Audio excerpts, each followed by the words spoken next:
안녕하세요. 이지토크에 오신 여러분을 환영합니다. 오늘은 개미도 1억으로 10억 만드는 4가지 허들이라는 주제로 이야기를 나눠보도록 하겠습니다. 투자를 하다 보면요. 시장 예측보다 내 마음 다스리는 게 훨씬 더 어렵다. 이런 생각 한 번쯤 해보셨을 거예요. 아, 정말 그렇죠. 오늘 저희가 살펴볼 자료들이 바로 그 마음의 변동성에 대한 이야기입니다. 성공적인 투자는 결국 4가지 심리적 편향, 자료에서는 이걸 심리적 괴물이라고 부르는데요. 네네. 이 괴물과의 싸움에서 이기는 거라고 말하고 있어요. 과연 이 괴물들의 정체는 무엇이고 어떻게 하면 물리칠 수 있을지 지금부터 하나씩 파헤쳐보죠. 첫 번째 허들이 바로 감정의 덫이네요. 논리를 마비시키는 보이지 않는 손이라. 표현이 아주 강렬한데요. 네, 그렇죠. 자료를 보니 처분 효과라는 개념을 핵심으로 꼽고 있어요. 대부분의 투자자는 손실난 주식은 계속 붙들고 있고 이익을 본 주식은 너무 빨리 팔아버린다. 이거 정말 많은 분들이 이거 내 얘기인데 파실 것 같아요. 맞아요. 정말 많이들 공감하시죠. 왜 우리는 이렇게 좀 비합리적인 행동을 하게 되는 걸까요? 여기서 정말 흥미로운 지점은요.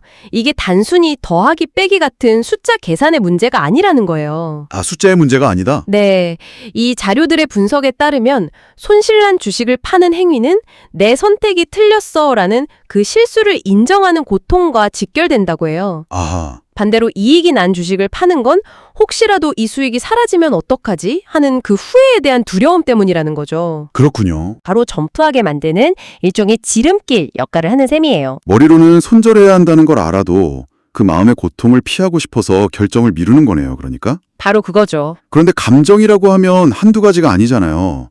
자료를 보니까 후회, 분노, 슬픔, 행복 같은 감정들이 각각 다른 방식으로 투자에 영향을 미친다고 설명하던데 이건 좀 더 구체적으로 설명해 주실 수 있을까요? 네, 그 부분이 아주 중요해요. 각 감정이 어떻게 우리를 조종하는지 아는 것만으로도 큰 도움이 되거든요. 네네. 예를 들어 방금 말씀드린 후회라는 감정은 손실 중인 주식을 계속 붙들게 만드는 가장 큰 원인이에요.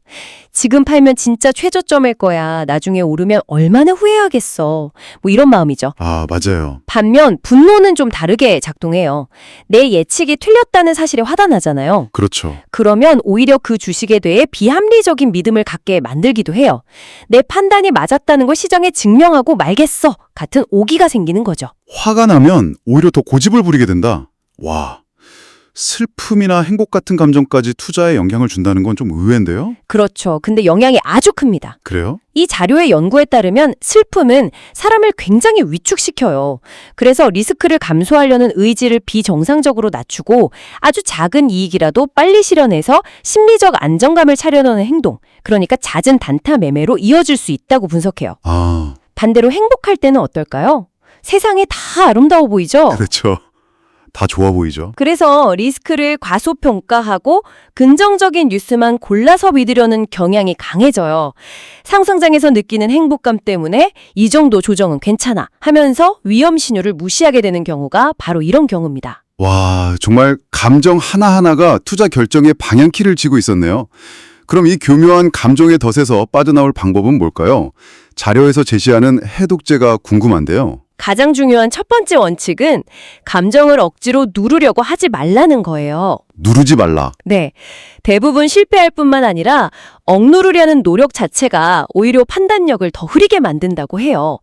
대신 한 걸음 떨어져서 내가 지금 왜 이렇게 불안하지? 왜 이 주식에 화가 나는 걸까? 하고 감정의 원인을 객관적으로 분석하는 훈련이 필요해요. 아, 감정을 적으로 보는 게 아니라 그쵸? 내 상태를 알려주는 신호로 받아들이는 거죠. 감정을 인정하고 분석하는 것만으로도 그 영향력에서 벗어날 수 있다. 하지만 시장이 막 급락할 때처럼 감정이 격해지는 순간에는 그것도 쉽지 않을 것 같아요. 맞아요. 그래서 두 번째 해독제가 필요합니다. 네.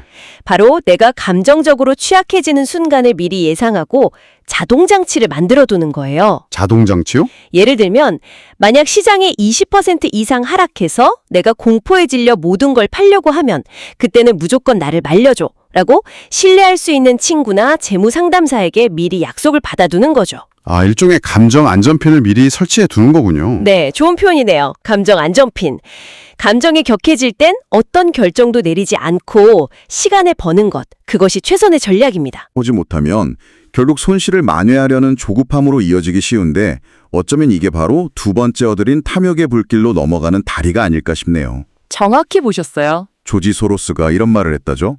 투자가 놀이 같고 재미있다면 당신은 돈을 벌고 있지 못하다. 좋은 투자는 따분하기 때문이다. 이 말이 탐욕과 직결되는 것 같아요. 맞습니다. 탐욕에 사로잡힌 투자자들의 특징을 자료에서 3가지로 정리하는데요.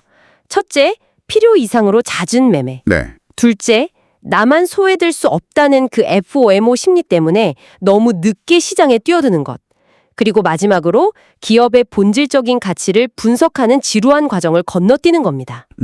근데 여기서 우리가 주목해야 할 점은 탐욕이 단순히 돈을 더 벌고 싶다는 욕심 그 자체가 아니라는 거예요. 욕심 그 이상이라는 건 무슨 뜻인가요? 이 자료의 분석에 따르면 탐욕은 3가지 심리가 결합된 복합적인 결과물이에요. 첫 번째가 최근의 수익이 미래의 리스크 감소 성향을 비정상적으로 높이는 공돈 효과라는 겁니다. 공돈 효과요? 네. 하우스머니 이펙트라고 하는데 내가 번 돈은 내 돈이 아닌 것처럼 쉽게 베팅하게 되는 심리죠. 여기에 내 실력은 남다르다는 과잉 확신, 그리고 나는 시장을 통제할 수 있다는 통제임 환상이 더해지면서 탐욕의 불길이 활활 타오르게 되는 겁니다. 아하, 투자가 재밌고 짜릿하게 느껴진다는 그 감정 자체가 이미 공돈 효과와 과잉 확신에 빠져 있다는 위험 신호일 수 있겠군요. 그렇죠. 마치 투자가 도박처럼 느껴지는 순간을 경계해야 한다는 말이죠. 그럼 이 뜨거운 탐욕의 불길을 끌 방법은 무엇이 있을까요? 여기서도 3가지 명확한 해독제를 제시해요. 첫째, 흥분을 느끼면 한 발 물러서라입니다. 한 발 물러서라? 네, 너무 당연한 말 같지만 효과는 확실해요. 중요한 매수나 매도 결정을 내리기 전에 딱 5분만 멈추고 심호흡을 하거나 산책을 하는 것만으로도 감정적인 판단의 오류를 크게 줄일 수 있다고 해요. 흥분 상태의 뇌는 이성적인 계산을 할 수 없으니까요. 맞습니다. 두 번째 해독제는 좀 독특하던데요. 자신이 사용하는 언어를 점검하라는 것이었죠. 네, 내가 무심코 사용하는 단어들이 내 감정 상태를 비추는 거울이라는 거예요. 아, 자료에 소개된 한 연구 결과가 아주 흥미로운데 미디어에서 급등, 대박, 기회 같은 긍정적인 단어의 사용 빈도가 높아지면 오히려 그 다음 주 주식시장이 하락할 가능성이 높았다고 해요. 반대로요? 네, 반대로 폭락, 위기, 공포 같은 부정적인 단어가 많아지면 시장이 상승할 가능성이 높았다고 합니다. 와, 재밌네요. 대중의 감정이 한쪽으로 극단적으로 쏠렸을 때 시장은 반대로 움직이는 경향을 보여주는 거죠. 그러니 내가 요즘 이건 무조건 간다, 이번 기회 놓치면 바보다 같은 단정적인 언어를 쓰고 있지는 않은지 점검해 볼 필요가 있습니다. 마지막은 투자의 현인, 워렌 버핏의 조언을 기억하라는 거군요. 맞습니다. 다른 사람들이 탐욕에 빠졌을 때 두려워하고 다른 사람들이 두려워할 때 욕심을 내야 한다. 이 말을 마음속에 항상 새겨두는 거예요. 모두가 축포를 터트리며 환호할 때 오히려 지금이 가장 위험한 순간일 수 있다고 경고해주는 가장 강력한 주문이라고 할 수 있죠. 알겠습니다. 감정과 탐욕이라는 두 괴물을 살펴봤는데 세 번째 허들은 성공의 경험이 오히려 독이 되는 경우네요. 과잉 확신의 교만입니다. 네. 내가 시장을 이길 수 있다고 생각하는 순간이 가장 위험하다는 뜻일 텐데 사실 몇 번 투자가 성공하면 그런 마음이 드는 건 어쩔 수 없는 것 아닌가요? 물론이죠. 그래서 이 자료에서는 건강한 자신감과 위험한 과잉 확신을 구분하는 게 무엇보다 중요하다고 강조해요. 아, 그 둘이 다르군요. 네, 비슷해 보이지만 결정적인 차이가 있어요. 건강한 자신감은 철저한 분석과 경험에서 나와요. 그래서 자신의 실수를 기꺼이 인정하고 심지어 자신에게 불리한 정보까지 일부러 찾아서 검토하는 유연함을 갖추고 있죠. 반면 과잉 확신은 자존심이 전부예요. 성공하면 내 덕, 실패하면 시장 탓이나 남 탓으로 돌리고 모든 정보를 자신에게 유리한 쪽으로만 왜곡해서 받아들이죠. 듣고 보니 정말 종이 한 장 차이 같네요. 내가 지금 가진 마음이 건강한 자신감인지 아니면 위험한 과잉 확신에 빠진 건지 스스로 어떻게 알 수 있을까요? 가장 강력하면서도 확실한 해독제로 투자일지 작성을 추천하고 있어요. 투자일지요. 네, 자신의 모든 투자 결정 과정을 남김없이 기록하는 거예요. 내가 왜 이 주식을 이 가격에 샀는가? 어떤 정보를 근거로 판단했는가? 당시 나의 심리 상태는 어땠는지, 그리고 실제 결과는 어땠는지까지요. 이렇게 모든 과정을 기록하고 주기적으로 복기하다 보면 감정이 배제된 객관적인 데이터로 나 자신을 돌아보게 돼요. 내가 어떤 상황에서 반복적으로 실수하는지, 어떤 편향에 취약한지 그 패턴이 명확하게 보이기 시작하죠. 투자일지 좋은 방법이긴 한데 솔직히 좀 번거롭게 들리기도 해요. 바쁜데 매번 기록하는 게 쉽지 않잖아요. 혹시 이 자료에서 조금 더 즉각적으로 과잉 확신을 경계할 수 있는 뭐랄까 정신적 체크리스트 같은 것도 제시하나요? 좋은 질문이에요. 일지가 장기적인 해독제라면 단기적인 처방전도 분명히 필요하죠.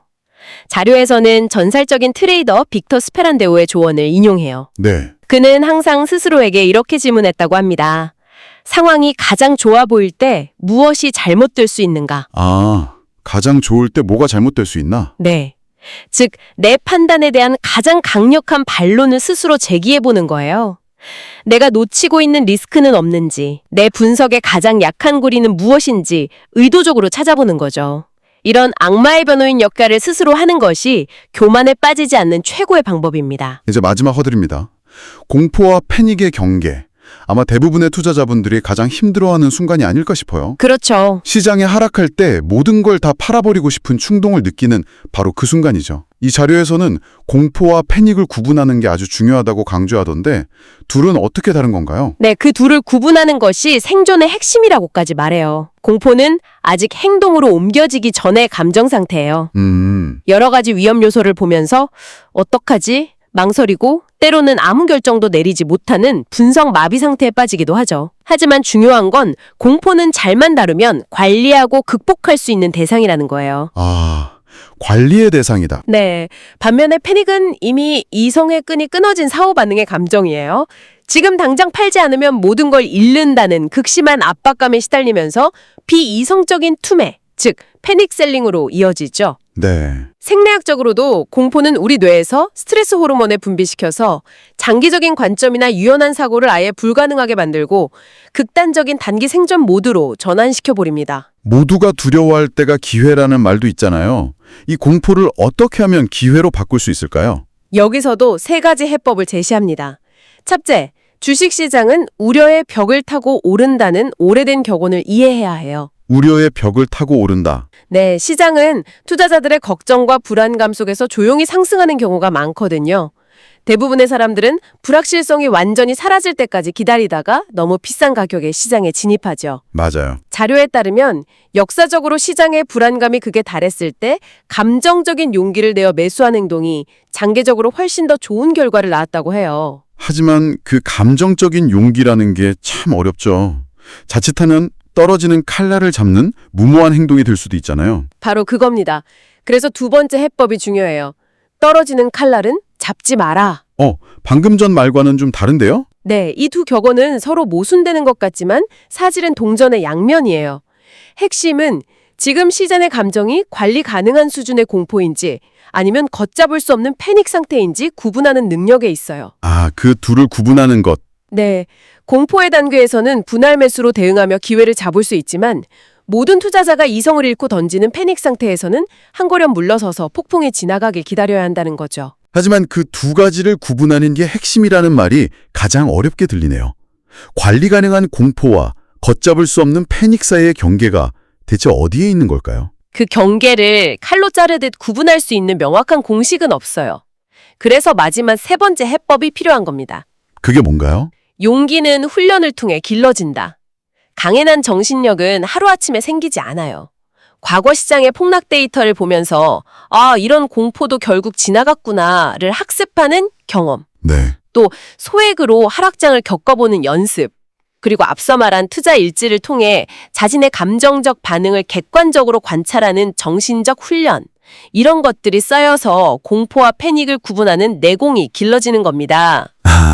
성공적인 투자의 핵심은 결국 자신의 감정으로부터 한 걸음 떨어져 모든 상황을 볼 수 있는 능력에 있습니다. 오늘 우리는 성공적인 투자를 가로막는 네 마리의 심리적 괴물, 즉 감정, 탐욕, 과잉 확신, 공포에 대해 아주 깊이 있게 알아봤네요. 다시 한번 정리해볼까요? 혹시 손실난 주식은 왠지 팔기 싫고 조금이라도 이익이 나면 바로 팔고 싶었던 경험 없으신가요? 그게 바로 감정의 덫에 빠졌다는 신호일 수 있습니다. 맞아요. 그리고 투자가 너무 재미있고 짜릿하게 느껴지거나 주변에서 다들 돈 벌었다는 소리에 조급해진다면 탐욕의 불길이 타오르고 있는 건 아닌지 의심해봐야 합니다. 네. 최근 몇 번의 성공이 온전히 내 실력 덕분이라고 믿고 나는 시장을 이길 수 있다는 생각이 든다면 이미 과잉 확신의 교만이라는 가장 위험한 적을 만난 것이고요. 그렇죠. 마지막으로 시장이 하락할 때 모든 것을 팔고 싶은 충동에 사로잡힌다면 공포와 패닉의 경계선에 서 있는 겁니다. 결국 이 네 가지 허들을 관통하는 단 하나의 핵심 메시지가 있는 것 같아요. 이 자료들의 마지막 문장이 정말 인상 깊었거든요. 네, 바로 진정한 투자 마스터리는 시장을 이기는 것이 아니라 자기 자신을 이기는 것이다 라는 문장이죠. 아, 주식 투자의 성공은 미래를 정확히 예측하는 무슨 수정구슬에 달려있지 않다는 거예요. 그것은 인간의 본성, 즉 감정, 탐욕, 교만, 공포라는 거대한 파도 속에서 꿋꿋하게 자신의 원칙을 지켜내는 능력에 달려 있습니다. 네, 가장 큰 리스크는 시장의 변동성이 아니라 바로 당신 마음의 변동성인 거죠. 그 변동성을 관리하는 것이야말로 투자의 알파이자 오메가입니다. 시장이 아닌 나 자신을 이기는 것. 오늘 우리가 나눈 이야기가 지금 이 순간에도 시장을 보며 마음 졸이고 계실 많은 분들께 작은 등대가 되었으면 좋겠습니다. 다음 이 시간에 다른 주제를 가지고 다시 찾아뵙겠습니다. 감사합니다.